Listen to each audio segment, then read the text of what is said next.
સુરતની નવી civil hospital દક્ષિણ ગુજરાત માટે જીવાદોરી સમાન છે.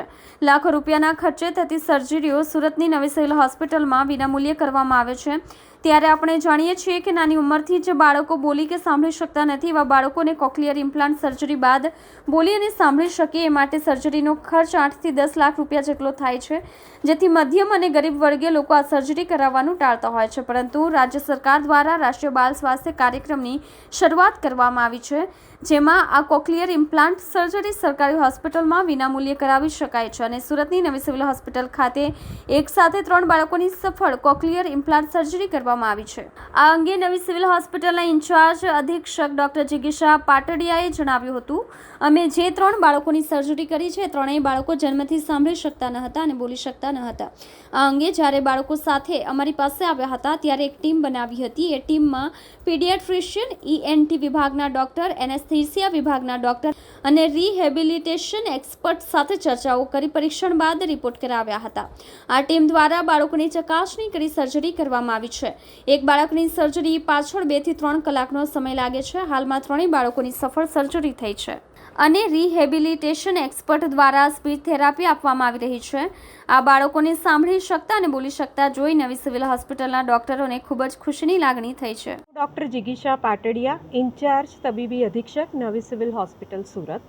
આપ સૌને આવકારું છું અને એ સાથે આપ સૌને જણાવતા મને આનંદ થાય છે કે સરકારશ્રીની પ્રતિબદ્ધતાને કારણે આપણે સરકારશ્રી દ્વારા એક પ્રોગ્રામ ચાલી રહ્યો છે, જેમાં જન્મજાત જે બાળકોને સાંભળવામાં તકલીફ છે અથવા જેની શ્રવણ શક્તિ ગુમાવી ચૂકેલા છે, એવા બાળકો માટે કોક્લિયર ઇમ્પ્લાન્ટ કરવાનો એક પ્રોગ્રામ ચાલી રહ્યો છે. એ પ્રોગ્રામને અંતર્ગત જે બાળકો આવી પરિસ્થિતિથી પીડાઈ રહ્યા છે, એ બાળકોનું સૌથી પહેલાં સ્ક્રીનિંગ કરવામાં આવે છે. સ્ક્રીનિંગની અંતર્ગત અમારું ડિસ્ટ્રિક્ટ અર્લી ઇન્ટરવેન્શન સેન્ટર છે, જેમાં બાળકો આવે છે અથવા તો જે તે OPDમાં આ કમ્પ્લેન સાથે બાળકો આવે છે, એનું અમે ડિટેલમાં એનું સ્ક્રીનિંગ કરીએ છીએ. કેટલાક ટેસ્ટ કરવામાં આવે છે. ટેસ્ટના રિઝલ્ટ પછી સરકારશ્રીની ગાઈડલાઇન પ્રમાણે જો એ બાળકો કોક્લિયર ઇમ્પ્લાન્ટ પ્રોગ્રામની અંડરમાં આવતા હોય એવા બાળકોને અમે કોક્લિયર ઇમ્પ્લાન્ટ કરવા માટેની તમામ સુવિધાઓ અને સગવડો અને ઇમ્પ્લાન્ટ જે એક કોસ્ટલી વસ્તુ છે, જે બહાર ઘણી મોંઘી હોય છે, એને અમે અહીંયા ફ્રી ઓફ કોસ્ટ સરકારશ્રીની પ્રતિબદ્ધતાને કારણે કરી રહ્યા છીએ. હાલ સુધીમાં અમે 12 બાળકોની આવી સર્જરી કરી રહ્યા છે અને મને જણાવતા ઘણો આનંદ થાય છે કે આજે એમાંથી 3 બાળકો જેની હમણાં સર્જરી થઈ છે, એ બાળકો આપણી વચ્ચે ઉપસ્થિત છે. એ બાળકો બાબતે વધારાની ડિટેલ હું ENTના જે અમારા રિપ્રેઝેન્ટેટિવ છે ENT વિભાગમાંથી, હું એમને કહીશ કે અમે કેવી રીતે આ વસ્તુ પાર પાડી, કયા શું તકલીફ હતી એ બાળકોને અને આજે એ બાળકોની શું પરિસ્થિતિ છે, એ બાબતે તમને એ ડિટેલમાં જણાવશે. આભાર આપ સૌનો. અને ભવિષ્યમાં અમારે લગતી કોઈ પણ તકલીફ એટલે જરૂરિયાત હોય ત્યાં સિવિલ હોસ્પિટલ હંમેશા તમારી સાથે છે. અમારો કોન્ટેક્ટ કરજો અને અમે એના માટે લગતી તમામ સગવડો અને સુવિધાઓ, સરકારની પ્રતિબદ્ધતા, અમારી કટિબદ્ધતા સાથે અમે હંમેશા હાજર રહીશું. મારું નામ પ્રાચી રોય છે. હું ENT ડિપાર્ટમેન્ટમાં SR તરીકે જોબ કરું છું. અમારા પાસે આ 3 બાળકો જે રિસેન્ટલી CI સર્જરી માટે ઓપરેટ થયા છે, એ કરીબ 6 મહિના પહેલાં આવ્યા હતા. 3 બાળકો જન્મજાત બહેરા મૂંગા છે. એ લોકોને પ્રી CI જે ઇવેલ્યુએશન બધા થતા હોય એ બધું સચોટતાથી કરીને એના પછી એમને CI માટે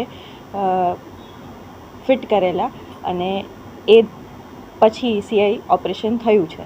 CI ઓપરેશન એ લોકોનું સફળ રહ્યું છે, સારી રીતે થઈ ગયું છે. 3 બાળકોમાંથી 2 બાળકોનું રિહેબિલિટેશન પણ ચાલુ થઈ ગયું છે. 3જા બચ્ચાનું પણ રિહેબિલિટેશન ટૂંક સમયમાં ચાલુ થઈ જશે. આ બાદ 3 બચ્ચાઓને 50 થી 70 જેવા સિટિંગ્સ રહેશે ફોર સ્પીચ થેરપી, જે પછી બચ્ચું ધીરે ધીરે બોલવાનું શરૂ કરી શકશે.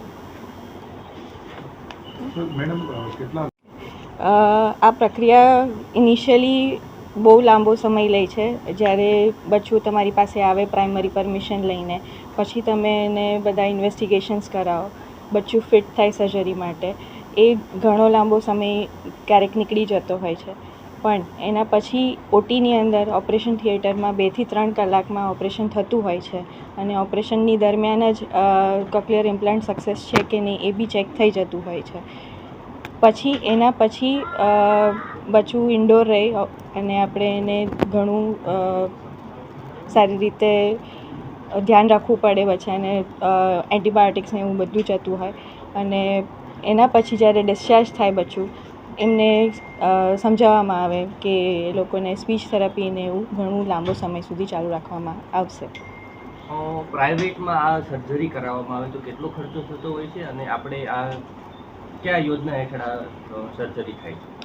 આ એડિપ સ્કીમના અંતર્ગત આ સર્જરીઝ થાય છે. પ્રાઇવેટમાં ઘણો ખર્ચો આવે. The implant it self cost about 5 to 7 lakhs અને એના ઉપરાંત સર્જરી કોસ્ટ અલગથી